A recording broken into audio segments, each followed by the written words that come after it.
Wish all a very very happy and prosperous new year. அதாவது இந்த 2025 எல்லோருக்குமே ஒரு நல்ல ஆண்டாக இருக்கணும் அப்படின்னு அந்த இறைவனை வேண்டிக்கலாங்க. இந்த புத்தாண்டுக்காக ஒரு எக்லெஸ் கேக் பண்ணணும்னு நினச்சேன். வீட்டில் வந்து டூட்டி ஃப்ரூட்டி இருந்தது, மற்ற எல்லா இன்க்ரீடியன்ஸும் இருந்ததுங்க. அதனால் நான் வந்து ஒரு eggless cake, tutti frutti cake பண்ணியிருக்கேன். இது ரொம்ப சிம்பிள் மெத்தடில் ஒரு பிளெண்டர் யூஸ் பண்ணிவிட்டு பண்ணியிருக்கேன். யார் வேணால் ட்ரை பண்ணலாம். ரொம்ப டேஸ்டியாகவும் இருக்கும். இந்த கேக் எப்படி பண்ணுறதுன்னு சொல்லிவிட்டு இப்போ ஷேர் பண்ணிக்கிறேன், பாருங்கள். தேங்க்யூ.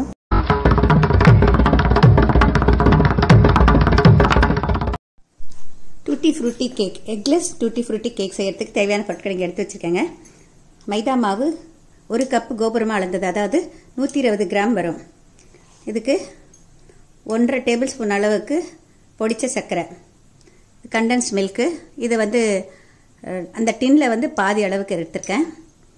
வெனிலா எசன்ஸ் தேவையான அளவு, இங்கே பேக்கிங் பவுடர் 1 டீஸ்பூன், சமையல் சோடா வந்து 1/2 teaspoon, butter 60 grams, tutti frutti நம்மளுக்கு தேவையான அளவு. இந்த கேக்கை வந்து ரொம்ப சுலபமாக பிளெண்டர் யூஸ் பண்ணிட்டு பண்ண போகிறாங்க. ஜஸ்ட் ஒரு 5 மினிட்ஸ் வேலை தான். அதுக்கப்புறம் பேக் பண்ணுற டைம் மட்டும்தான். எப்படின்னு சொல்லிட்டு பார்க்கலாம். இப்போ இந்த ஒரு பிளெண்டர்னுடைய ஜார் வச்சுருக்கேன். அதில் கண்டென்ஸ் மில்க் அளந்து வச்சுருக்கிறது 1/2 டின் அதில் போட்டுடலாம். இந்த பிளெண்டர் வேணும்னா நான் டிஸ்கிரிப்ஷனில் வந்து ஒரு ஃபோன் நம்பர் கொடுக்குறேன். நீங்கள் வேணும்னா அதில் கேட்டு வாங்கிக்கலாம்.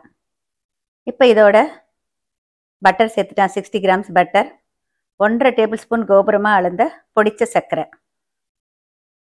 அதோட சமையல் soda 1/2 teaspoon, baking powder 1 teaspoon, vanilla essence அதில் இருக்கிற மூடியில் வந்து 1 மூடி வெனிலா எசன்ஸ், எல்லாத்தையும் சேர்த்து இந்த மூடியால் மூடிட்டு ஒரு தடவை பிளெண்ட் பண்ணிக்கலாம். நீங்கள் வேணால் மிக்சியில் கூட பிளெண்ட் பண்ணலாம்.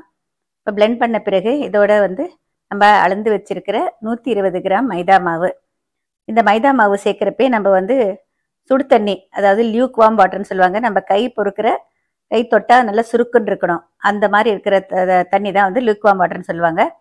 120 ml அதுக்கு தேவைங்க. இந்த கப்பில் வந்து நான் வந்து 100 ml இருக்குது, அதோட இன்னொரு 20 ml சேர்த்து 120 ml வந்து அளந்து ஊற்றிட்டேன். இப்போ இதை வந்து திரும்பவும் பிளெண்ட் பண்ணிடலாம். பிளெண்ட் பண்ணிய பிறகு இந்த மாதிரி பட்டர் பூசி வச்சுருக்கேன் ஒரு பேக்கிங் டிஷ்ஷு, அதில் வந்து அந்த மாவை ட்ரான்ஸ்ஃபர் பண்ணியாச்சு. இப்போ இதுக்கு மேலே நம்ம டூட்டி ஃப்ரூட்டி நம்ம வீட்டில் இருக்கிறத மேலே வந்து தூவியாச்சு. நம்மளுக்கு தேவையான அளவு போட்டுக்கலாம். இப்போ இந்த மைக்ரோவேவ் அவனில் வந்து கன்வெக்ஷன் மோடு இருக்குது. அந்த கன்வெக்ஷன் மோடை வச்சுட்டு நான் வந்து ஆல்ரெடி 10 மினிட்ஸ் ப்ரீ ஹீட் பண்ணிட்டேன். ப்ரீ ஹீட் பண்ணிய பிறகு இதுக்குள்ளார இந்த ஸ்டாண்ட் இருக்கு இல்லையா, அந்த ஸ்டாண்டு வைக்கணும். அந்த ஸ்டாண்ட் வச்சு தான் நம்ம பேக்கிங் டிஷ் வச்சா நம்ம பேக் ஆகிறப்ப எல்லா பக்கமும் காற்று போயிட்டு நல்லா வரும். இந்த மாதிரி அதுக்கு மேலே வைக்கணும். எப்போவுமே சுற்றி எல்லா பக்கமும் கேப் இருக்கணும். அந்த அந்த மாதிரி இருந்தால் தான் வந்து நம்ம நேரடியாக கீழே வைக்காம எல்லா பக்கமும் அந்த ட்ரை ஹீட்டு வந்தால் தான் அந்த கேக் நல்லா வரும். இது கிட்டத்தட்ட 25 நிமிஷத்தில் வந்து பேக் ஆகிடுச்சிங்க. நல்லா வாசனை வந்த பிறகு நம்ம கலர் மாறிய பிறகு நம்ம பார்த்து எடுத்துடலாம். இப்போ தொட்டு பார்த்தா நல்லா சாஃப்டாக இருக்கும். இந்த மாதிரி பண்ணிங்கன்னா தான் ரொம்ப டேஸ்டியாக இருக்கும் இந்த கேக்கு.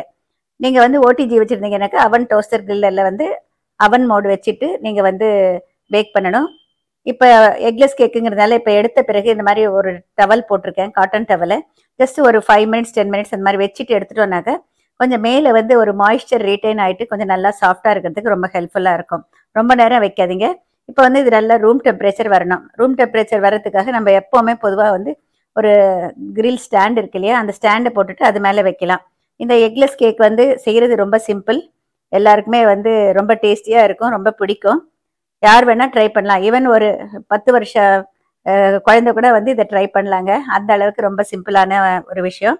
இப்போ இந்த ரெடியான கேக்கை வந்து கொஞ்சம் நேரம் கழிச்சிட்டு பார்த்தீங்கன்னா இந்த மாதிரி ஒரு ஸ்டாண்ட் வச்சுருக்கேன். அந்த ஸ்டாண்டு மேலே வச்சுட்டு எல்லா பக்கமும் நம்மளுக்கு வந்து ஏர் போகணும். அப்போ தான் வந்து நம்மளுக்கு அது சீக்கிரமாக டெம்பரேச்சர் வந்து ரூம் டெம்பரேச்சருக்கு வரும். அது மாதிரி பண்ணிவிட்டு அப்புறமா மூடி வைங்க.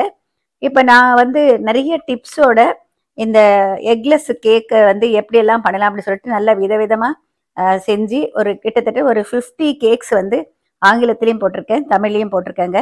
இதில் வந்து நிறைய விதமான கப் கேக்லேருந்து மஃபின்ஸ்லேருந்து ரொம்ப நீங்கள் வந்து எதிர்பார்த்தே இருக்காத அளவுக்கு வந்து விதவிதமான கேக்குகள் வந்து அதில் கொடுத்துருக்கேன்.